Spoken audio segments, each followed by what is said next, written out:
Transmitting from Montclair State.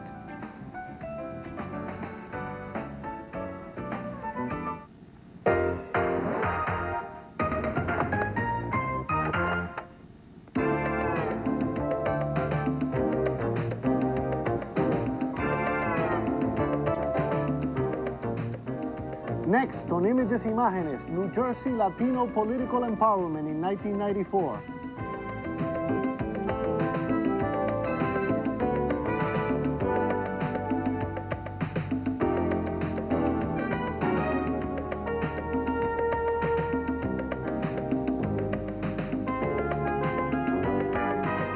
Saludos, welcome to Imágenes. I'm Miguel Perez. Proportionally, Latinos should have 8 state assembly members, but we have only 1. We should have 4 state senators, but we have none. We are 10% of the state population, and yet we represent less than 1% of the state employees. But is there hope for change through the newly elected Latino leadership? And what can Latinos expect from the Whitman administration? Are we gaining or losing ground in the race for political empowerment? Those are just some of the questions we'll be asking a panel of Latino elected officials and activists. Assemblyman Rudy Garcia, a Democrat from Hudson County, who remains as the Lone Ranger on the New Jersey State Legislature. Democrat Maria Vizcarrondo, who was elected Essex County surrogate. Jose Alonso, the Republican mayor of Lakewood. And Armando Rodriguez, co-chairman of the State Hispanic Republican Committee. Welcome to the program. It's very nice to have all of you here. Let's begin with ladies first. Ms. Vizcarrondo, congratulations, first of all, Thank you very for much. your election.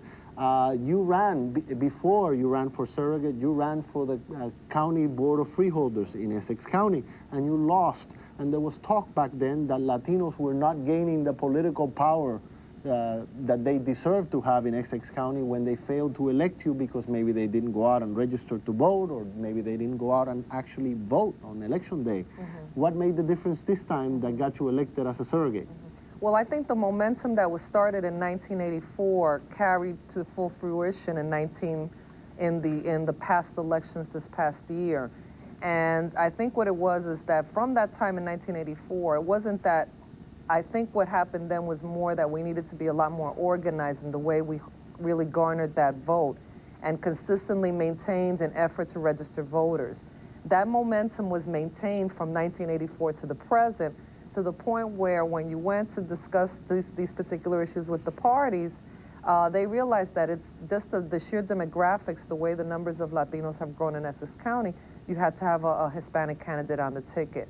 And by including myself as a candidate on that ticket, it helped to build that enthusiasm within the county, and especially the urban areas in Essex County, in a very organized fashion with real momentum to get that kind of those numbers coming out, because the Latino numbers did come out in very, very large numbers in this election. So it takes 2 or 3 efforts before we actually elect someone? Is that what you're saying? There has to be a discipline and organization to it. And also what you also have now that you didn't have in 1984 is an older population.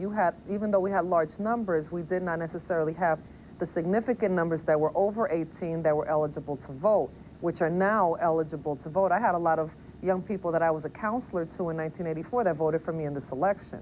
So you had the maturing of a population that was ripe then, but really ready for it in 1993. Mayor Alonso, I'm sure there's a lot of people who don't know that we have a Hispanic mayor in Lakewood. And what motivated you to become involved in politics, and how did you get elected in a city like Lakewood? What kind of a Hispanic population do you have there? Was it the Hispanic vote that got you elected? I would like to tell you that, but I can't, because the population of Lakewood is about 15% Hispanic. But unfortunately, like we were discussing before the program started, we have a problem with registration. There's a little bit of apathy, which I have been trying to correct for the last few years. The reason I got involved in Lakewood in politics was really going back to 1986, 87, when I ran for the Board of Education. I was elected at that time to the Board of Education, became the president of the Board of Education, and in 1990, one of the committeemen, George Buckwell, resigned and retired. The committee decided that it was about time, because of the same percentage of the population that should be a Hispanic in the committee, and they appointed me to fulfill the term. I was then run for election in 1990. I was elected for 3 years, became the mayor of Lagos, and now past November of 93, I was elected again and re-elected. So the Spanish population of Lagos voted for me. I thank them very much, and it has a lot to do with me being elected too. But we will need to be together, and we will try to get more registration and more people involved so we can become a real political power in Lagos, which can be very easily done. And talk about political power, Assemblyman Rudy Garcia comes from a county where that political power has already been realized by the Hispanic community. Welcome to the program. You were elected, for the first time, elected Assemblyman because you were appointed to that position to represent, to take the place of Assemblyman Kenny, who became a senator when Robert Menendez went to Congress. That's correct. If I have that correct. Yes. And I'd like you, first of all, to know how you feel being the Lone Ranger, as I said in the introduction, in the state legislature, the only Hispanic representing us all. Well, as a result of the last election, my geographic area grew from just being the assemblyman from the 33rd district. Now I see myself as a representative of the entire Hispanic community throughout the state. So I've been reaching out, going to various cities, meeting with various Hispanic organizations, making sure that they know that they have a strong and forceful voice, although solitary, that will be there to represent their needs. I mean, it's a great responsibility. I welcome it. It's going to be a great challenge, but I hope I'm up to it. It's also a great burden on your shoulders. Yes, it is. As I said in the introduction, we should have 8 assembly members proportionately and maybe 4 senators, and it all falls on your shoulders. That's correct. I mean, after the last election, we had the possibility of having maybe gaining some seats, but unfortunately, we lost 1 seat as Hispanics, so now we only have 1. Mr. Rodriguez, as a representative of the Hispanic committee, Republican committee, how are you feeling nowadays with the victory of Christine Whitman? Does that mean that Latino Republicans will be going up to Trenton in the near future? Well, first of all, I think if you look around here, I think it gives us great enthusiasm to see like Maria, probably the first Hispanic woman to be a surrogate. The first elected. woman? The first Right, woman, Maria? period. But I mean, with respect to Hispanic, we say Rudy, who is reelected Mayor Alonso. I think what the community, the Hispanic community wins, not necessarily Maria or Armando, Rudy, the community, because like you said in the introduction, who would think that we have a mayor, a Hispanic mayor in Lakewood? Mm-hmm. That is always reserved for the urban cities and the central cities and what have you. With respect to the election of Christy Whitman to the governor, if we are going to keep listening to what she said during the campaign and the primary, and we had no reason to doubt it. She campaigned on a platform of inclusion, and we had been talking to her, and she had indicated to us again that there will be representation of Hispanics in her administration, and that we know that there will be. So far in the transition team, you have 2 Hispanics out of 14, which is not bad considering that Florio had 6 members of a transition team with no Hispanics. Well, I don't know when we define transition team as to whether you're talking about the 14 original people who were put That's there, what I mean. or whether you're talking about maybe close to 300 people.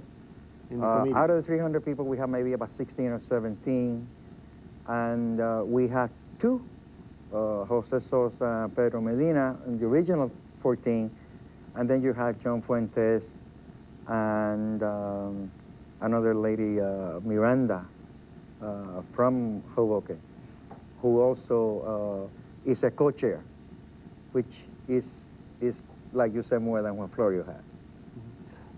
Mr. Garcia, I have discussed with you in the past your fear, your concern that the policies of the Whitman administration might be counterproductive for the Hispanic community, being as though, as a Democrat in the Assemblyman, you've had to fight very often the Republican policies which you feel are against the best interests of the Hispanic community.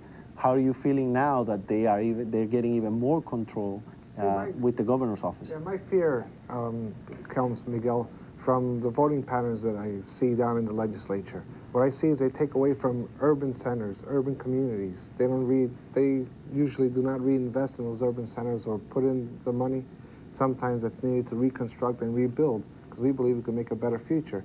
So my fear is that since they cut the urban centers, most of the Hispanic population, maybe the mayor notwithstanding, they do live in the urban centers. And when they hurt the urban centers or not invest in those urban centers, it hurts the Hispanic community at large. But I'm hopeful, I really am, based on what I've seen in the few months since her election, that she will remain committed to making sure the urban centers are well represented and taken care of. And I know we have a Republican mayor in Jersey City, which is in my district, who he has joined me in requesting for additional aid to the stressed cities, a municipal revitalization aid, which is in danger of being cut. So we're working together, Republicans and Democrats, to make sure we take care of those urban centers. So we're hopeful that they will change their tune a little bit and invest more in those urban centers. Ms. Vizcarrondo, explain to us what does the surrogate do, and how does that empower the Hispanic community? How would you, in your position, be able to help us? Well, in essence, the surrogate's office is one of the 5 constitutional offices in any county. You have the sheriff, the county executive, the county clerk, the county registers, and the surrogate. It's basically a judgeship, and it deals with the probating wills, processing adoptions, very much part of the judiciary, but basically a constitutional office. I think the more important thing about this particular election is that it's historical in the fact that it's the first time ever that a Hispanic's been elected in the county of Essex, even though Essex has one of the largest Hispanic populations in the state and has the city with the largest Latino population in the state, Newark. So that alone has opened a door that's not going to be close to that community anymore. I think what it did is build a certain momentum, enthusiasm, and reality that yes, the Hispanic is electable. And yes, I did get a tremendous Hispanic vote out there, but I also, what I think is significant about the seat is that it's a countywide elected position. Therefore, that means that a Hispanic candidate can be marketable and sellable to a larger than just Latino community. So we can't have the excuse anymore about, well, we can't put a Latino on the ticket because it may not be palatable to other voters.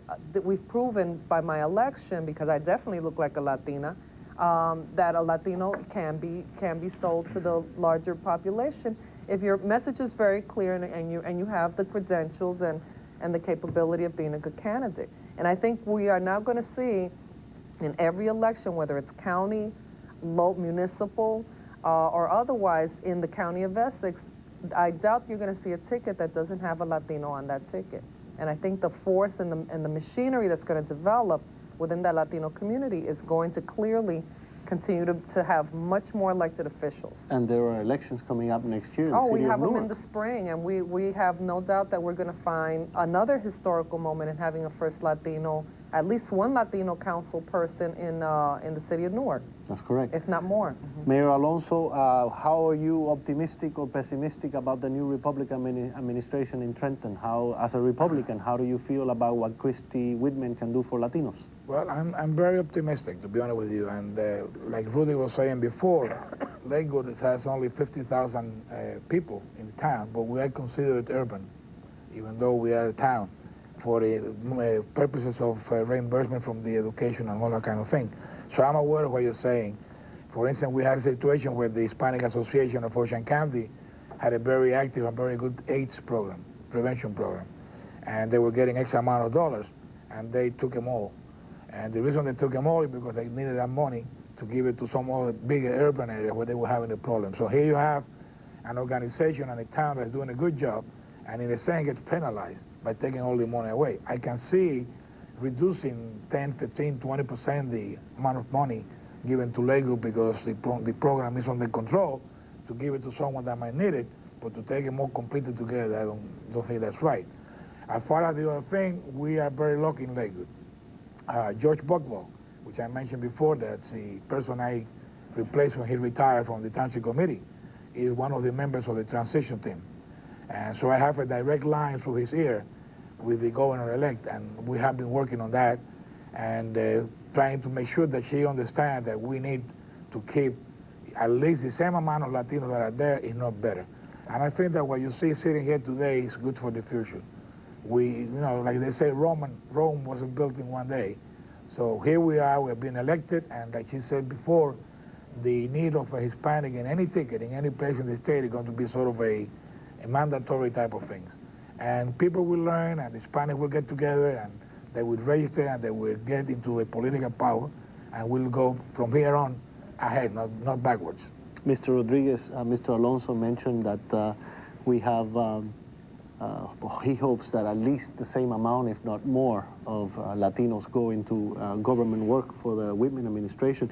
I recently wrote a column in which I mentioned that, again, the problem is that less than 1% of the state employees are Latinos. And in that column, I said that Whitman and her transition people have an opportunity to make history. It doesn't take much to beat 1%. And in fact, at the national level, the Clinton administration has something like 5.6% in terms of Hispanic appointments, and the national Hispanic organizations are giving him a D in the grade scale, a D, for having 5.6%. Now we're talking here in New Jersey about governors, Democrat and Republican, several administrations that have kept us at lower than 1%. I imagine that's lower than an F in New Jersey. Can Whitman improve on that? We certainly hope that she does. We do believe that, like you indicated, she had spoken throughout her campaign that this is going to be an administration of inclusion, and she had many times pointed out to the fact that she is aware, very much aware of the fact that whether some people call it 50% of the Latino vote, the Hispanic vote went for her, or in some cases others who claim 61%, she is very much aware of it. There's one thing also that we have to think, not only think in terms of jobs, because jobs will be there.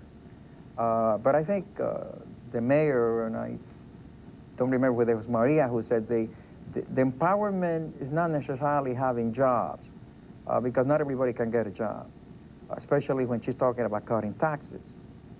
The thing that is important, as I see it, is that if you look around and you see a mayor who is municipal government, a county government, Maria as a surrogate, and Rudy as an assemblyman who is state government, this is what we have to begin to look at, not necessarily jobs. That eventually will come, because when you get into the power, then you're going to get those jobs.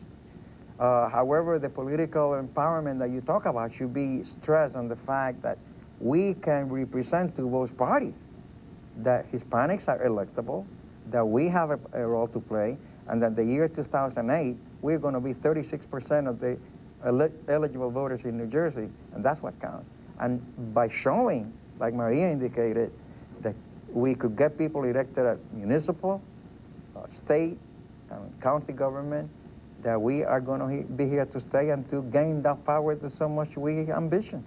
Ms. Vizcarrondo, how do you feel about the number of state employees, and can we make history if Whitman says her mind to it? And is that important? Mm-hmm.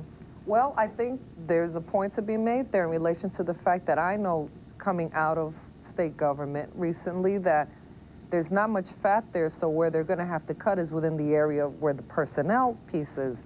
And the concern that always is first and foremost in our mind is that usually Latinos are the last hired, so if there's going to be any firing, we're probably the first that are going to go. That is an issue. I would love to see an increase in there. Watching it happen will be another story. I want to see if it really will be possible, because there's really not much there. And I can tell you from my own experience, there's not much there as far as fat of being able to cut, other than what I see is personnel. And I think that's going to have a tremendous impact. Now, if the other emphasis, and I think Armando does touch on an important point, the jobs obviously is important because we're at a time where jobs are critical. But the more critical opportunity here to debate is the whole issue of economic development in the Latino community. And what are we doing within, what is it that state government will do within the Department of Commerce, within other departments, to help to stimulate economic development within Latino communities? Because we are, and much, especially in our more recent immigration, are people that are entrepreneurs. And that has been absolutely ignored. And if we're going to really look at jobs, what we need is long-term economic viability, and that's what needs to be developed. Nobody's really touching that, and that to me is even more critical than a civil service job, long-term. So I think hopefully she'll touch on that. Mr. Garcia looks like he really wants to talk about that subject. Yeah. And what can you do in the assembly in that regard? Well, I'm very glad you brought that up, because one of the things that I've always believed in is that empowerment comes not a result of lip service, but there has to be concrete actions and steps that need to be taken. One of our major problems that face minority contractors, women contractors in total, is their inability to get bonding so that they cannot bid on these projects. Transportation projects, county government projects, construction projects. I proposed a plan to Governor Jim Florio when he was in the administration, which I am hopeful that we started it in the late stages of October, so it was never really implemented before he lost the election. So I'm hopeful now Christine Todd Whitman will continue it. And what I do is set aside like $1 million from in state monies into a bank account. So when a bonding company looks towards a balance sheet of a minority or woman-owned enterprise to see the capitalization, they could use that state money as a voucher almost to count that money as part of the capitalization of the firm to be more willing to give that bond. And therefore, once they have the bond, they could bid on the contract. Once they receive the contract, perform it successfully, that money never leaves the account. So it's a way of assisting small businesses, minority and Latino-owned enterprises, to go forward and become involved in those types of jobs, entrepreneurial spirit. And that's what we need to do, because we have to really do it ourselves, but we just have to be given that vehicle. We have a set-aside program in the state of New Jersey, which was implemented by the then Governor Florio, which set the criteria and the goal at 7%, which we never met. But the biggest obstacle was that bonding, the inability to get proper bonding. So I think if this goes forward, and hopefully we have so many people here with ears in the Whitman camp, that this is a good program. It's not going to really cost the state any money, because that money will be in a bank account which will be gaining interest.